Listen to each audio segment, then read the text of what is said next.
See, we were serious about it being a sandbox game. So I'm Dave Georgeson. I'm the Director of Development for the EverQuest franchise. And it is August 2nd, and it's afternoon. So it's finally time to talk about EverQuest Next.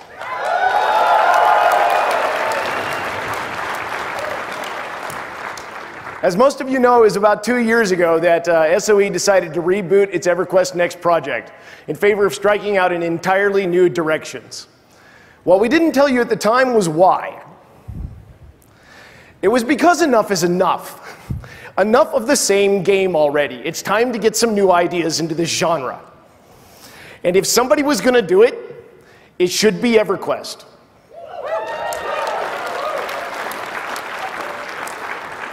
Again. So we spent the first 6 months brainstorming out what we might be able to do, how far we could go, and what sort of limits we might have. And as we talked, the ideas started to piece together into a whole that was, well, it was really intriguing to us. So we spent the next year prototyping, trying to figure out which of our crazy ideas might actually work. And well, the cool thing was most of them did. So we're at the point right now where we're building something that's both heroic and social. We've taken everything we know about games and MMOs in general, and we're fusing the best parts into an original shape, well, that we hope will create triumph and passion in the gamers that play it. And that's you guys. So let's talk about that game. And the way that I want to start talking about that game is by talking about the world of Norath. When we decided to build this game and to take it all the way down to its core and start all over again, we decided to go ahead and do that with everything, including the lore. So we've taken a tip from, what they've done recently with the Star Trek franchise. J.J. Abrams kind of retooled some stuff. And what we decided to do was to maintain the names and the places and stuff that you've come to love over time, but tell new stories, interconnect them in different ways. So that as you explore through EverQuest Next, as you explore through this new Norath, you're constantly finding stuff that will surprise and amaze you. Now, that's the lore, and I'm going to leave most of that to the panels, but I wanted to take just a moment to let you know that we're going to be releasing new fiction on a regular basis as we go through the development process. And in fact, later today, the first of these stories will appear on the website, everquestnext.com. And you can download The Last Stand of the Tiered All, which will have a lot to do with the sand painting you just saw. And I want to introduce, if some of the authors that are here could stand up right now, please. These are some of the authors that are writing our stories.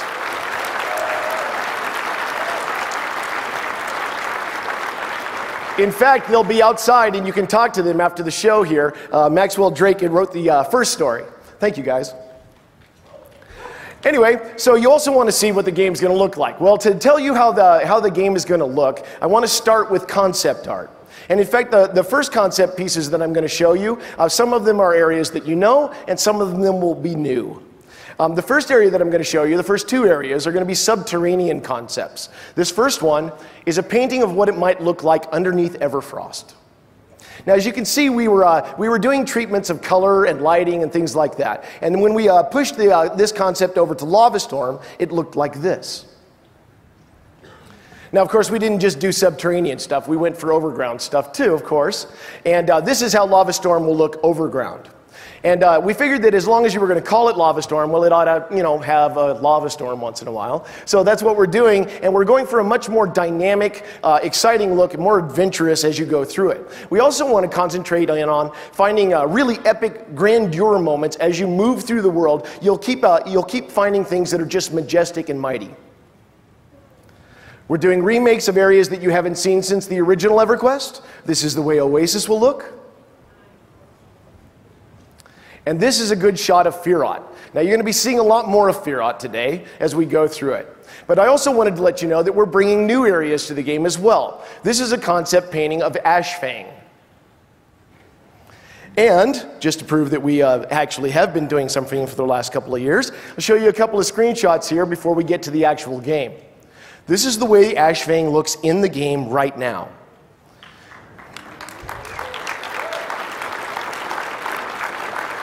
So this kind of detail, the vegetation, the lighting, and everything like that is exactly the way that we want things to be moving. And this is the way a subterranean lava chamber might look. In fact, does look in the game. Now here's the sweet one. This is the way Firot looks. And we really like the lighting. But I don't want to just show you still screenshots. We also, of course, you all want to see what the game looks like inside the game. So this is the game. We're going to run you through some flyovers and stuff before we start to show you action. The first fly through is of Ashfang. So this is the way the game looks as you move through it right now. As you can see, we're doing a lot of detail, the rock strata, the lighting, everything like that. One of the wonderful things about working at SOE is that we get to utilize the technology that other people have created before us. And so we're using the Forge Light engine that was created for PlanetSide 2 in this game. Of course, it's been heavily modified, but you can see that the lighting and the details and stuff as you go through the game are incredible adventure experiences.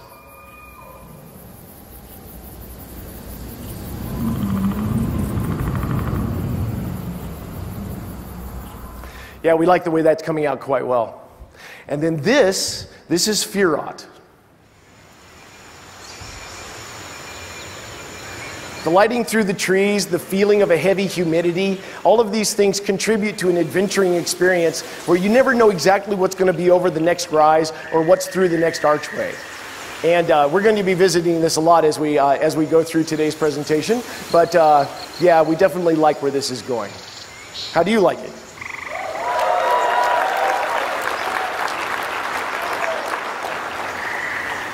Great. Well, then I'll show you a little bit more of our tech. We, of course, have a really cool time of day system, and that has some really huge benefits as we're adventuring through the world. Here's a shot of that. So this is all time sped up so that we can show you the whole day as it progresses.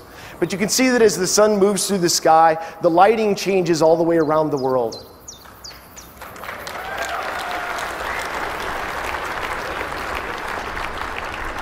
And as the sun sets, we see a true night, which is a really exciting thing to adventure through. Okay, so that's the way our world looks. Now, there's a lot more to it than just pretty pictures. So what we want to do is then now take you to the way that we developed our characters and the different races of Norath. So we started out looking for something of a more heroic fantasy look this time around. We wanted to make sure that we had a kind of a rough and tumble look. We wanted to have a real dynamic kind of movement system, and we wanted people to feel natural when they were being acrobatic and showing wear on armor and things like that. So the look we started to nail down was this kind of thing. So as we started out, oops, screwed up my own stuff. So anyway, we started out looking at the humans and looking at the way that they were shaped and the way that their armor stuff was, so that we had more of that rough and tumble look. And then we decided to take that and to extrapolate it through all the different other races of Norath. The first one that we looked at was the dwarves. And since I've already kind of screwed that up, we'll go ahead and show that to you. So the dwarves are very robust, very stern, occasionally surly, but lots of character. And then when we got around to doing the elves, we wanted to make sure that they were kind of the almost diametric opposite, so that they were an extremely beautiful race. And this is the way the elves look in a game now.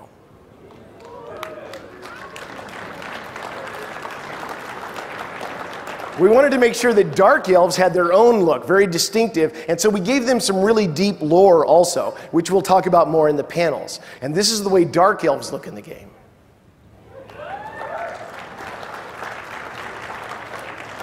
And then we gave a huge facelift to a couple of other races that you're familiar with.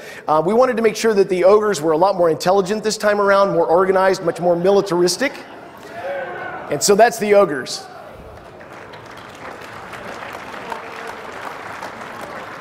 And then I'm only going to show one more race for right now, but I wanted to show you the way the Karens have been remade. Some of you have seen, of course, the Gabor painting, but this is the way that the more lionish Karens look inside the game now. And you'll see that in action in a few minutes.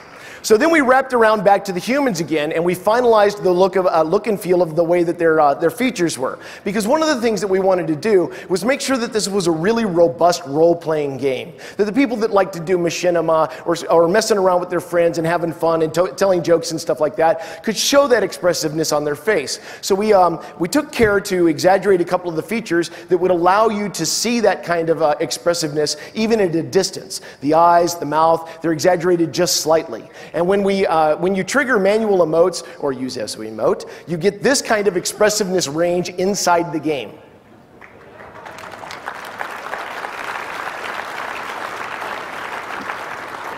Now, not everybody is familiar with SOE emote because it's only in EQ2 right now. But SOE emote, just to recap for everybody, is this really cool tech we have where you can have your webcam on your monitor, and as it faces your face and you move your face in real time, so does the character's face move inside the game. And that kind of effect, whether you're triggering manual emotes or using SOE emote, it looks like this.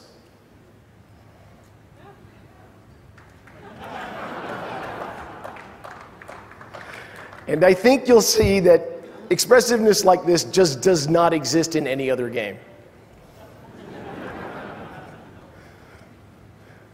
There you go.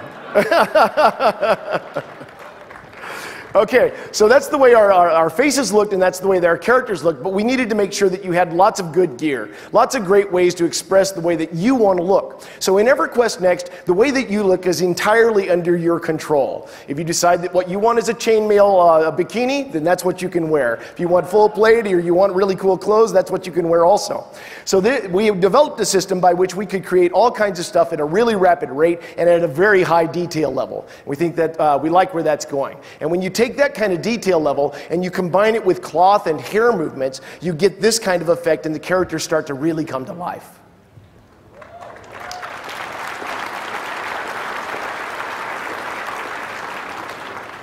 So let's see those characters in game. Now what I'm about to show you is the first time anybody has seen these characters in game. So we'll start with the human female. And she's a wizard, so we gave her a name because we don't like calling her the human female all the time. So this is Jelena in Ashfang. And then we played a few emotes so that you could see what she looked like when she was actually doing those facial expressions. We really like the way that's looking. We also wanted to show you the Karen male. And this is, of course, we gave him a name. This is Kishar. And the Karens have some pretty cool emotes. This is my favorite. Oh, yeah. So that's the way our characters look in game.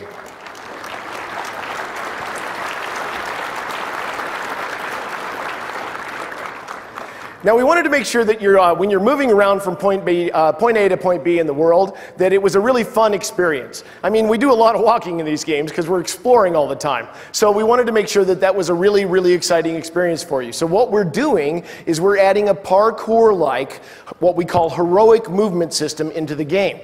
And that means that as you're moving through the world and you encounter a low obstacle, you can just sort of vault over the top of it without any effort, or slide down a hill, or be able to jump up and grab a ledge and pull yourself up, or rough and tumble off the top, maybe even a double jump in the air.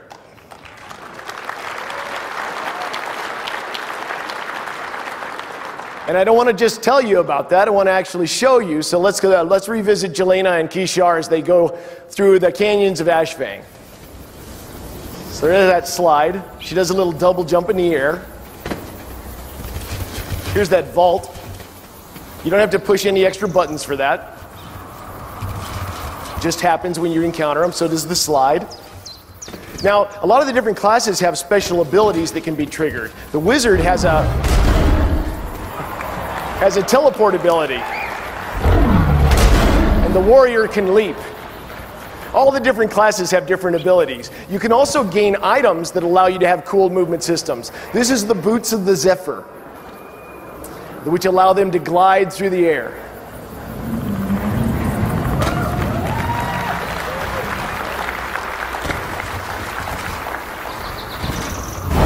A little flash.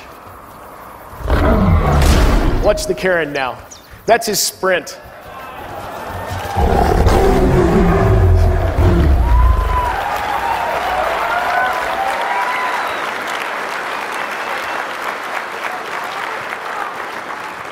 So we really like where the characters are looking. The way the world looks, the way the characters look, the special effects, all of that stuff, that's all coming along really well. We're very happy with where it is.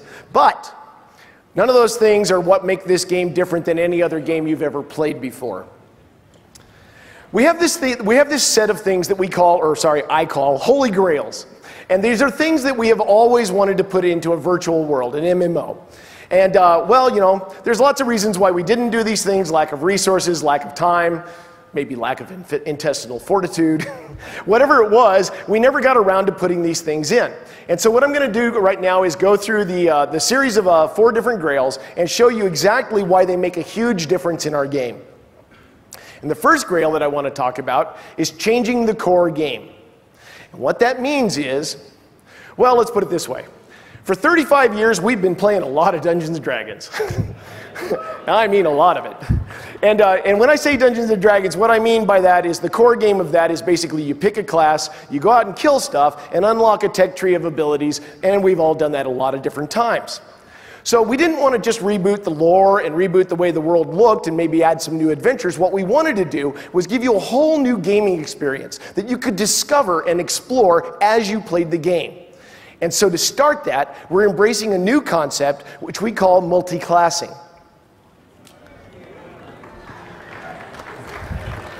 Oh, you haven't heard it yet. What multi-classing is when you start the game, there's 8 different classes that you can pick from. Each class has a couple of weapons that you can choose and a handful of character abilities that go with it. And then as you go out into the world and you start exploring, as you do adventures and as you talk to different NPCs, you'll find opportunities to acquire new classes, to collect all these different classes that are out there. And there's more than 40 or so classes out there in the world for you to explore and find. And as you find those classes, you can play any of them at any time, and you can mix and match the different character abilities to create a class that's exactly what you want to play. So the more classes you find, the more you can customize your character.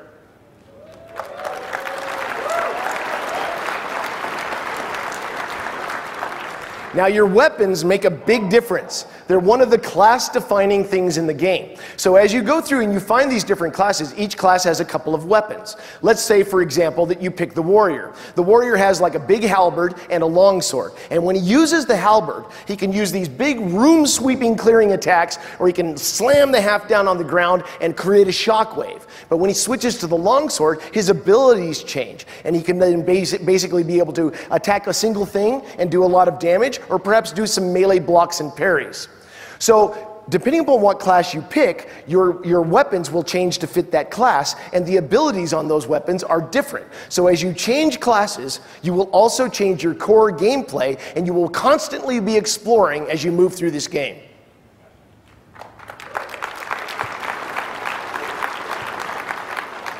And we have a lot of weapons. In fact, one of the things that you'll find as you go through and you start advancing your characters is that you can mix and match little pieces on those weapons to actually change what they do. And in fact, it's a very visual thing, and when we get around to talking about crafting, you'll see that the crafters have a lot to do with this game. Well, let's go through that for now. Okay, so we've talked about these abilities. Now it's time to see some of them in action. So let's start with the human wizard, Jelena. That's a chromosphere. Now, once in a while, she'll get bushwhacked and need to get out of dodge. So she has a vortex ability. And what the vortex does is it slaps all the enemies into the same spot she was, teleports her backwards, and then blows them up. Let's take a look at the warrior abilities also, check in with Kishar. Now, Kishar has something I'm going to talk a little bit because he's quite loud. I'll talk a little bit. He has this really cool ability called Unstoppable Force, which is a charge attack, and it looks like this. And then that's Forceful Blow. Now, he also has a Shield Bash, which is great for knocking opponents back in an arc in front of him. It's also handy for sweeping up corpses. So anyway, that's some of the abilities in the game.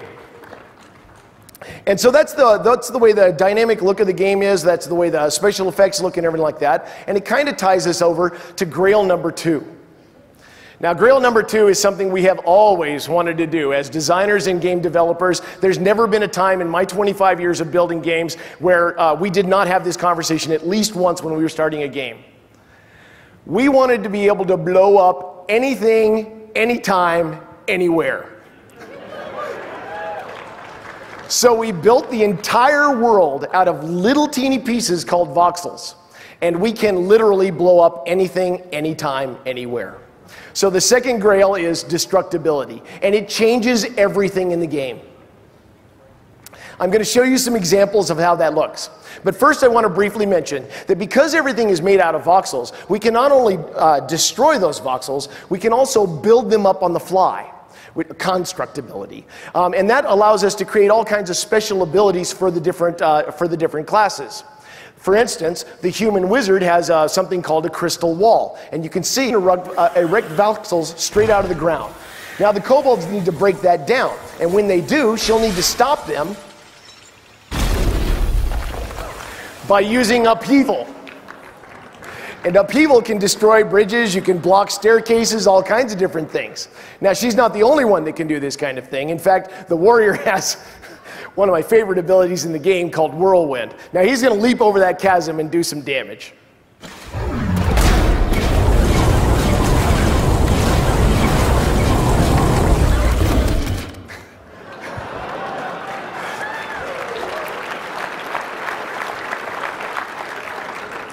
So that's destructibility, and it changes an amazing amount of stuff in the game. Because not only is it fun to just rip the crap out of a battlefield, but it's also amazing what we can do with scenarios at that point too. You can imagine a player versus player scenario where one side is protecting a castle and the other side has catapults, and they're destroying the keep and trying to get into the courtyard. Or perhaps like a player versus environment scenario, where perhaps there's a floating island moving through space, and if it gets somewhere bad, it's going to be bad for everybody around, so the players are literally trying to destroy it as it moves. This kind of destructibility allows us to create a game experience you've never had before. But it's still only Grail number 2. So, let's talk about Grail number 3.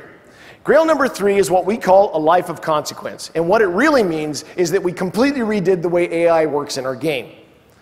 But first, before we get to that, as you play this game, you're going to be making decisions. And those decisions will have consequences. What that means is the game is remembering everything you did. And it's reacting. The different NPCs, what quest opportunities are available, all those things are reacting to you based on what you have done. But it also changes what we can do inside the game, and that's where we get to talking about emergent AI. Now, the best and the easiest way for me to describe how that AI works is to run you through an example. So here's a concept piece of something we all know and love, Crushbone. Now, Crushbone's full of orcs. So let's take a look at the way orcs look in our game. That's an orc. Okay, now we all know a lot about orcs. They are what they are. But basically, they really want to get a lot of gold, and they want to do things that are really nasty to us. We know what they don't like is cities. They don't like to be around cities because cities have guards. And guards are just something that will always be bad for orcs. What they do like are lonely stretches of road where the occasional adventurer will walk by with a fat purse, and they can knock them over the head and take everything they own. Now, we know also that they don't like getting their butts kicked. It happens a lot, but they don't like it, okay?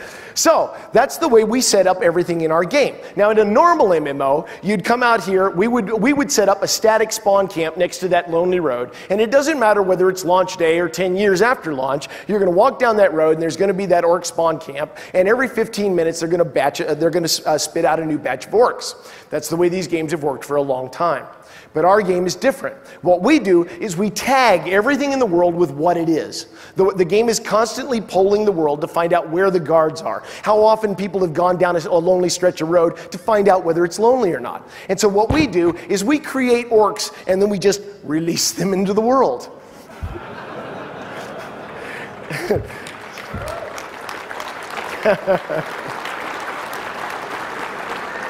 And then it's up to the orcs to find the spots that they like. And so when they find that lonely stretch of road where there's no guards, they set up a camp. And they're going to stay in that camp, waylaying the occasional adventurer until one of a couple of things happens.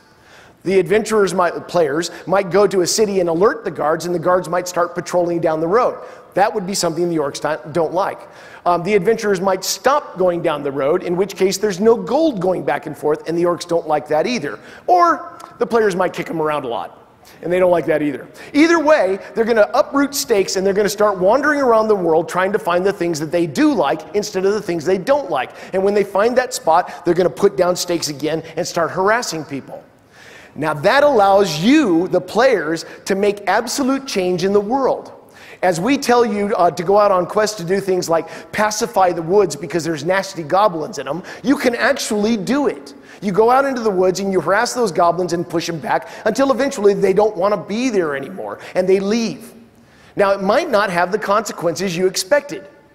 You might go out there to pacify them and make the woods safe, but what might actually happen is that you tick off the Goblin King and he starts sending war bands to start pushing back at you.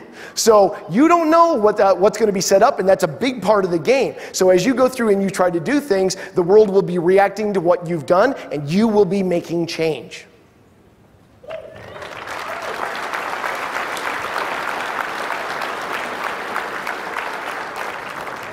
Now that was a lot of talking, so let's see some more action. This is a combat scene where Jelena and Kishar are going to fight against an earth elemental.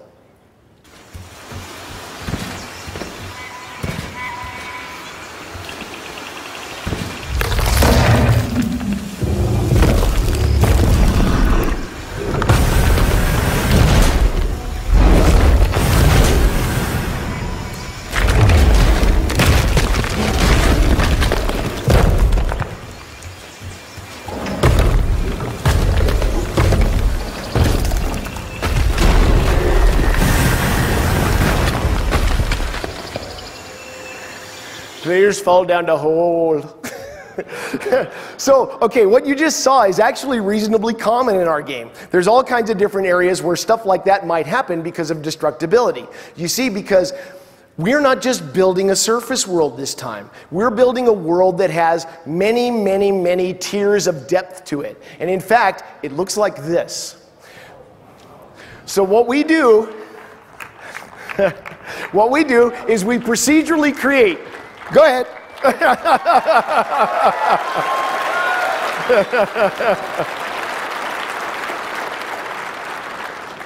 What we do is we procedurally create all this fantastic content that's all the way through the world. And we know where everything is. We know where all the lost temples are in the ancient cities and all of that stuff. Because we have thousands and thousands and thousands of years of lore and archaeology that the designers have been building over this time. We know where everything is. We have all kinds of lore, and you'll be seeing a lot more of that when you go to the panels.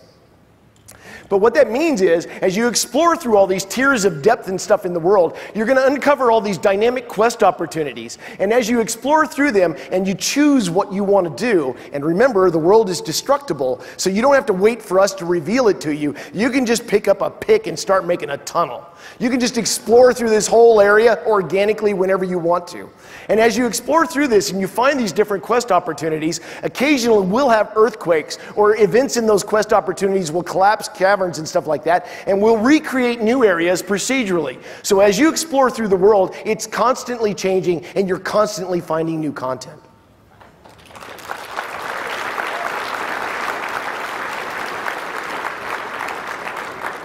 And just as an example of that, let's go back to Kishar and Jelena, whatever her name is, Jelena, and re-get together with them while they're in the center of the world. Now, they couldn't find their way out, so they're just going to basically blow a hole in the crust below, and what they're going to find is a magma chamber.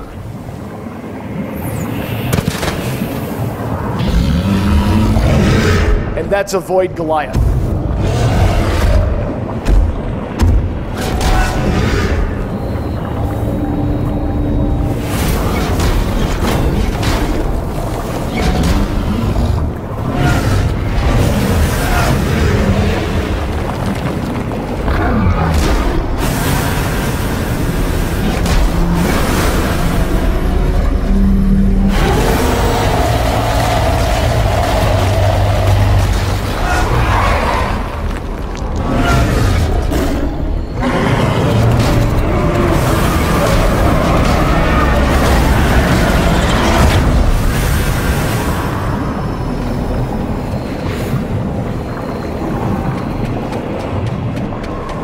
One thing's for sure, you'll always know where a battle was.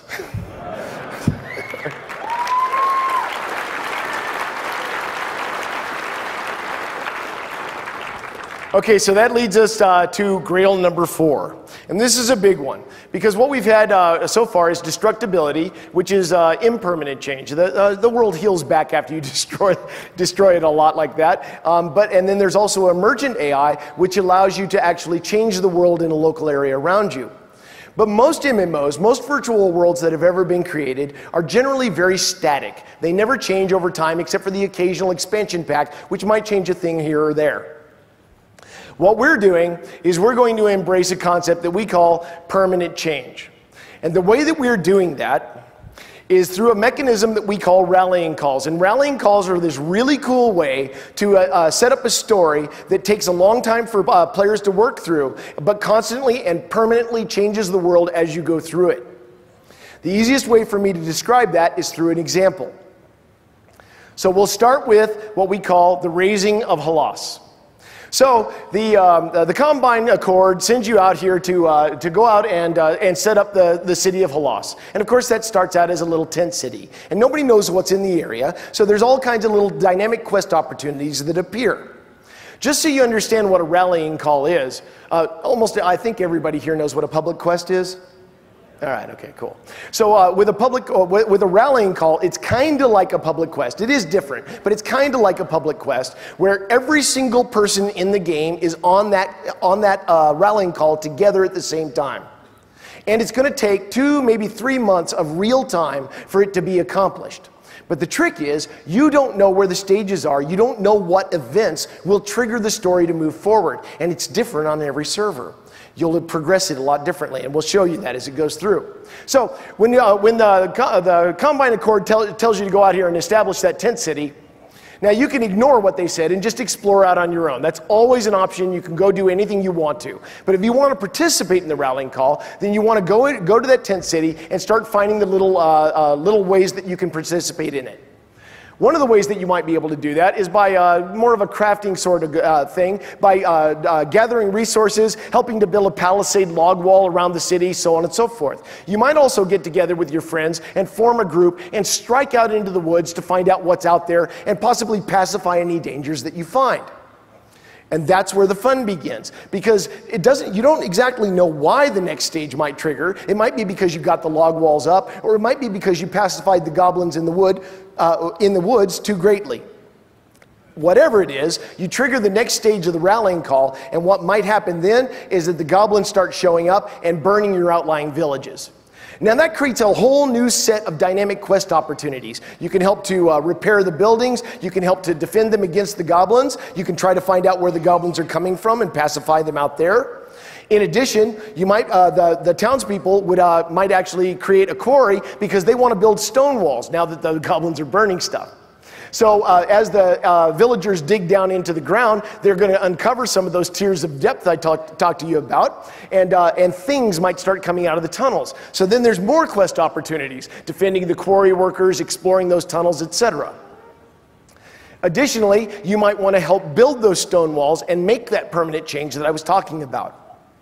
Eventually, you're going to erect those stone walls and make a really great keep, or pacify the woods too much, and eventually you're going to really tick off that Goblin King. And he's going to go off and make some allies with the gnolls and the orcs, and they're going to come back with a big siege army.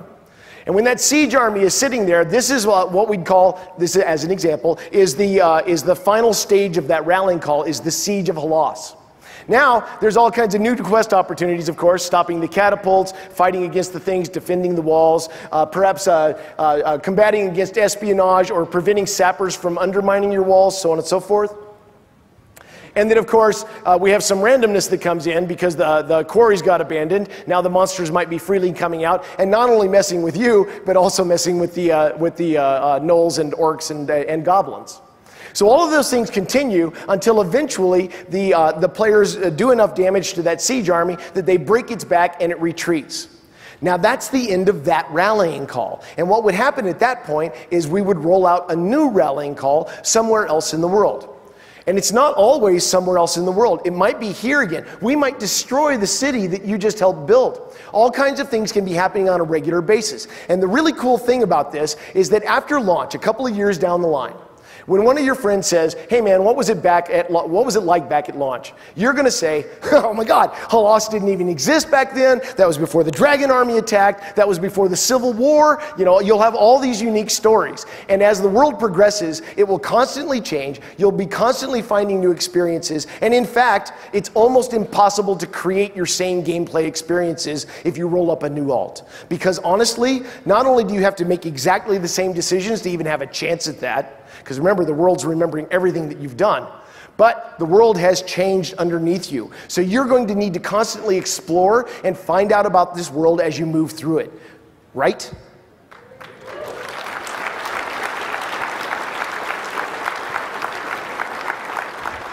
So that's permanent change and emergent AI and of course destructibility, as well as the fact that we changed the core game. And those four elements wrap together into something that we call EverQuest Next.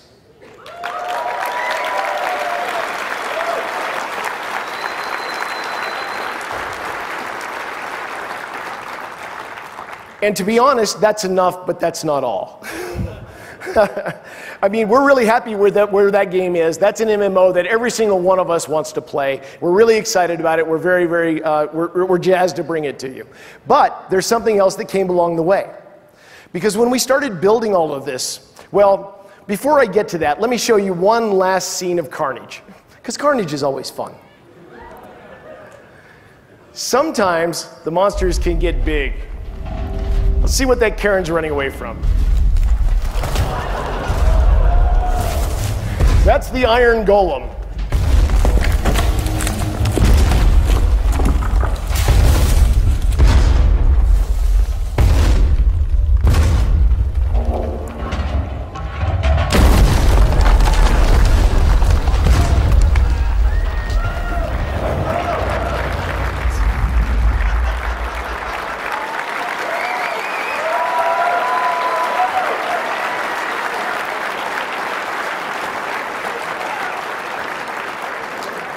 We'll just hope Kishar was hiding in the basement.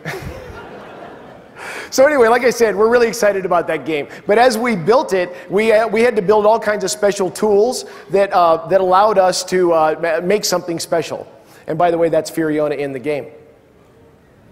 As we started to build something special, we needed to assemble tools that none of us had ever used before because they had never existed before. If you're going to build an entire MMO out of voxels, you have to make some pretty cool tools. So we did that, and we started putting them together, and one of the things that came up that was really cool was, well, all the devs started spending all their weekends and their nights and stuff like that one-upping each other, trying to build something that was really cool, because the tools were that good. And it didn't take us long before we realized that what we really wanted to do was give you guys the same tools that we had so that you could help us build EverQuest Next.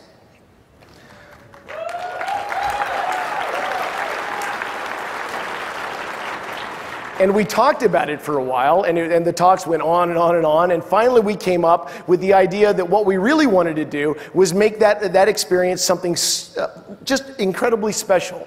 And so what we're doing this winter is something that, well, we haven't announced until just now. We're releasing an entirely new game this winter, and it's called EverQuest Next Landmark. Now, surprise. So what EverQuest Next Landmark is, it's a huge collection of worlds that are all persistent, of course, just like any other MMO world that you're experienced with, you know, chats and guilds and all that other stuff. They're persistent worlds, but they're all procedurally generated. Every single one of them has continental land masses that are completely different than every other world. And what we're going to do is give you all the tools and all the materials that we're using to build EverQuest Next, and we're going to just let you go.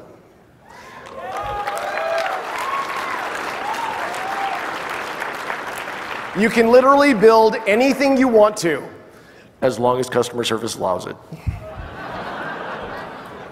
So anyway, that's what we're going to do. And the way that that works, the way that Landmark works when you play it, is that we're going to give you a claim flag. And you're going to strike out into the world, and you're going to find a really cool spot to plant your flag, and then that's going to be your claim. And you can build anything on it that you want to. You can set up status privileges so that your friends can build with you. You can hook up different claims together, and of course you can earn multiple claims. But the idea is that as you explore across the world and you find the different things that you need to build with, you're going to be wandering through thousands of other players' imaginations.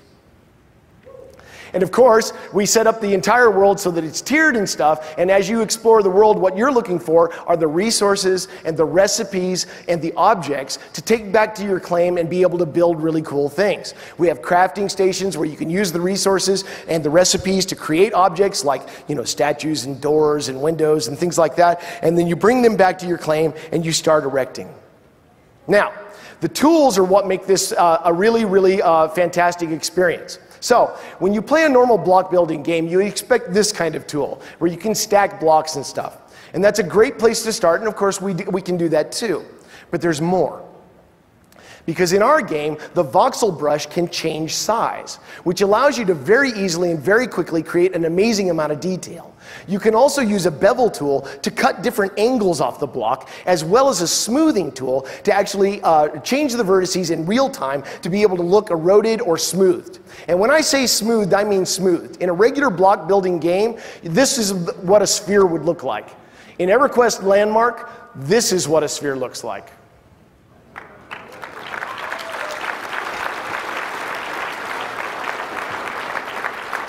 Now I want you to think back. Everything that you've seen in the game so far is made of voxels. The image didn't change. There we go. Everything that you're seeing in the game so far is made of voxels. And so that scene right there is entirely made out of very, very small blocks. And everything that you've seen so far is also made out of those same voxels. So what we can create, you can absolutely create. And I'm telling you, it's actually a fun experience. Now, this is a time lapse of actually building. It represents about 22 minutes of real time. And as you can see, maybe they stack blocks to start with, but with those tools, it's really easy to make things look eroded and smoothed off, and it's very, very simple to use.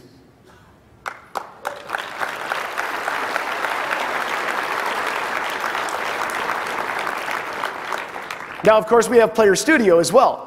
And the cool thing about that is, well, of course, with EverQuest and EverQuest 2s, most of you are familiar with Player Studio, but just in case somebody out there in TV land hasn't heard of it, it's a mechanism by which players can create assets and then be able to put them up on the marketplace so that other players can buy them, and then the creators can actually make real cash from playing the game and making it a better experience for everybody else.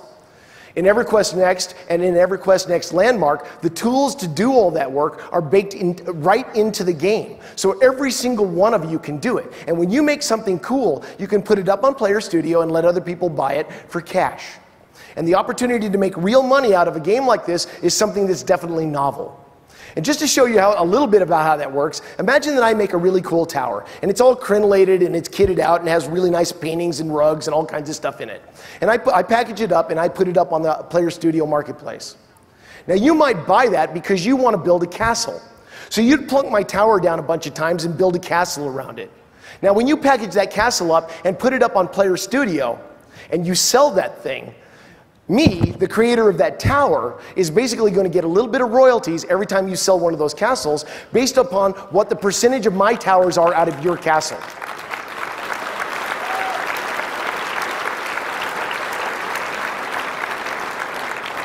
So your creativity is always preserved, and you can do as much or as little of this as you want to. Now, one of the really cool things is we're very serious about that whole idea about you building EverQuest Next with us.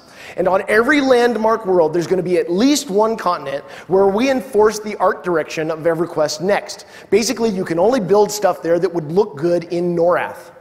And we're going to run all kinds of contests and promos along the way to encourage you guys to try your hand out at helping us build the new Norath. So like, for example, if we were building Firot and we decided that we needed a Mad God's Temple, And we thought it would be really cool if it had like this big amphitheater in it, and a couple other widgets and things that would be necessary for gameplay. What we might do is actually release those specs to you and allow you guys to compete against each other to try to come up with the best one. And you guys would be voting them up and down, and then we would look at the ones that you voted all the way to the top, skim off the best ones, and give them the opportunity to be in NORAD on the day one that EverQuest Next launches.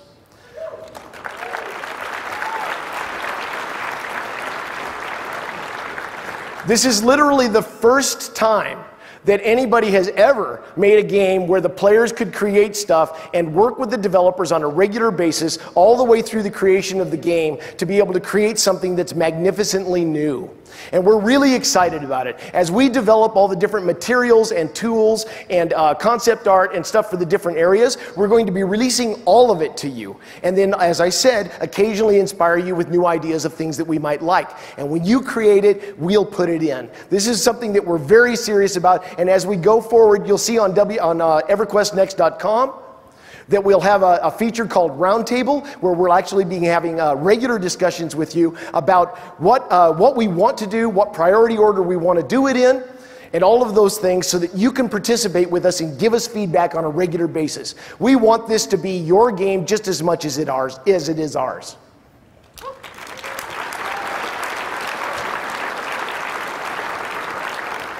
And that's EverQuest Next and EverQuest Next Landmark. Thank you.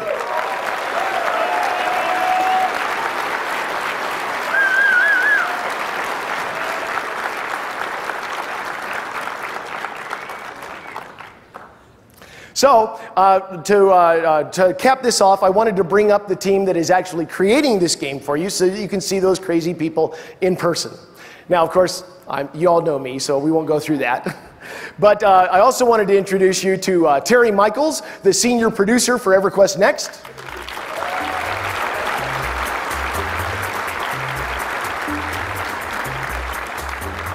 The creative director for EverQuest Next, Jeffrey Butler.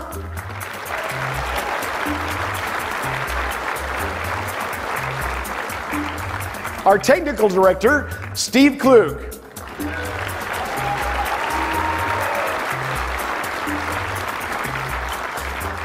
Our art director, Rosie Rappaport.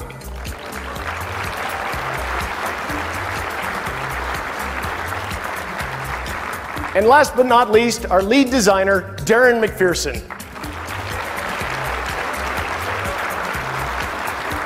So these are the directors of a wonderfully talented and fantastically experienced team that's putting this all together for you now. And with those words, I wanted to bring back John Smedley to the stage to give you a few last moments, and then we'll maybe do something really special after that. Thank you, everybody.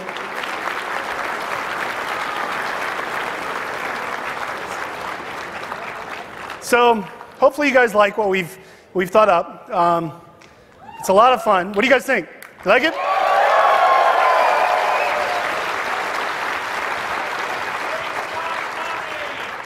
Every time I see myself with hair, it's very depressing.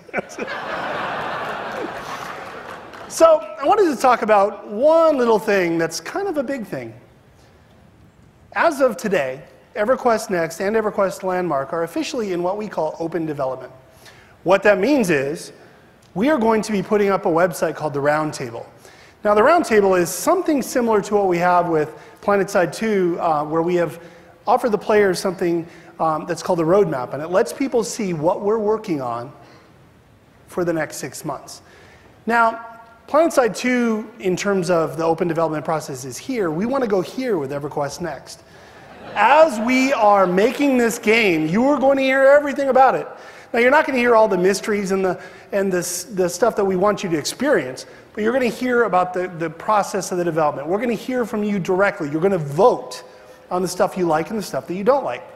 Now, what that means for you is that you're going to be making this game with us. As we launch EverQuest Next Landmark, which is this amazing MMO that allows creativity on a level that nobody has ever seen before, you're going to be able to make stuff there that's your imagination. You're going to have a lot of fun. But you're also going to be able to make stuff that actually makes its way into the game. That's a very, very powerful thing for us.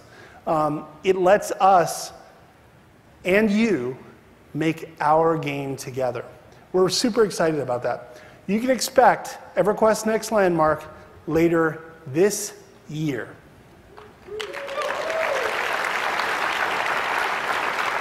And while we're already in full development on EverQuest Next, you can expect to hear an insane amount of updates on a regular basis about what we're doing. I'm not talking about once a month. I'm talking about all the time. The developers are going to be interacting with you, and you are going to be able to change the direction that we are going. We are here to make our game. So we thank you for that. So, are you guys interested in seeing anything more on EverQuest Next, maybe?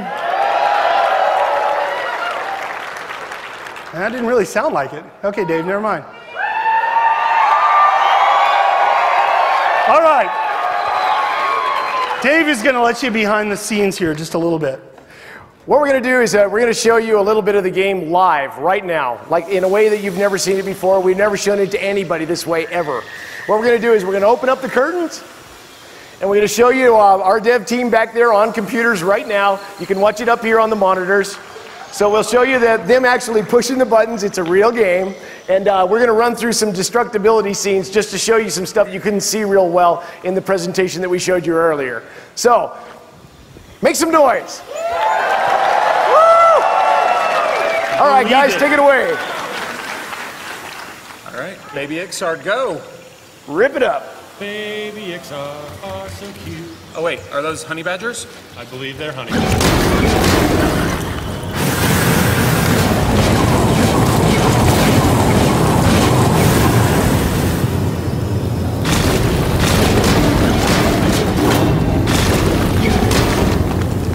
I think we're renting this space. You gotta be careful. All right, well, let's see what's up the stairs.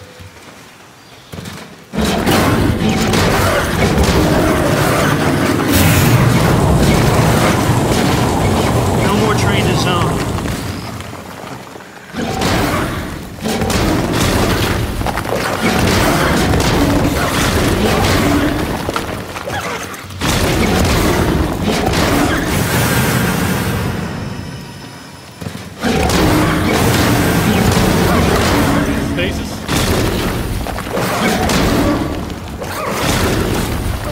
They have. Can we get someone to res the Ranger?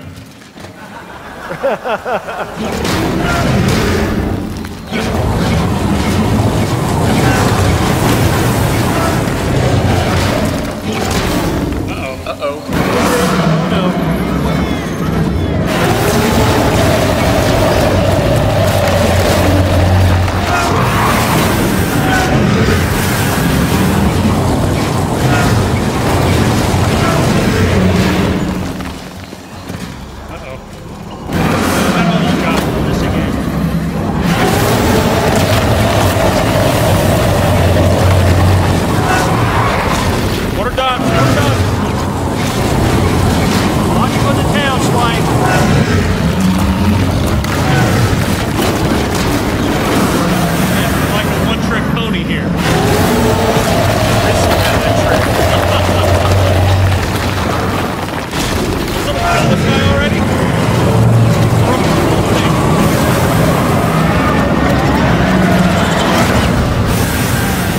That's what we call a death of consequence. I don't think we're getting our deposit back. So that's EverQuest Next. Oh man, Climb. he dropped a cloth cap. More Monkloon.